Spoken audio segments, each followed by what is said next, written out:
তো baby nail কাটতে দেয় না, হাত ছড়ে, ভয় লাগে, নেল ক্লিপার দিয়ে কাটতে গিয়ে যদি স্কিন কেটে যায়।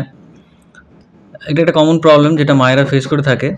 এবং অনেক সময় ভয়ে নেল না কাটার জন্য বাচ্চারা নিজেদের স্ক্র্যাচ করে ফেলে, অনেক সময় চোখের মধ্যে আঙুল ঢুকিয়ে স্ক্র্যাচ করে ফেলে এবং একটা ব্লিডিংও হয়ে যায় চোখের মধ্যে। তো আমাদের চেষ্টা করতে হবে এভরি 4-5 ডেজে ওই নেলগুলো একটু ক্লিপ করতে।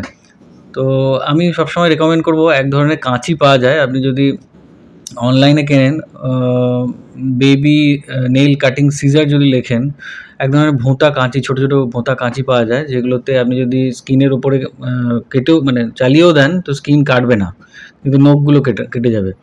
তো ওই নেল কাঁচি দিয়ে আপনি এভরি 4-5 ডেজে নেলগুলো কেটে দিতে পারেন। এবং নেলগুলো কাটাটা দরকার, কারণ হচ্ছে বেবি তো নিজের মুখে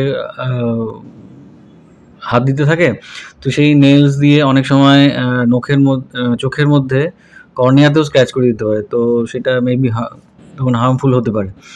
তো চেষ্টা করবেন এভরি 4-5 ডেজ নেলগুলো ওই নেল কাটিং সিজার দিয়ে ট্রিম করে দিতে।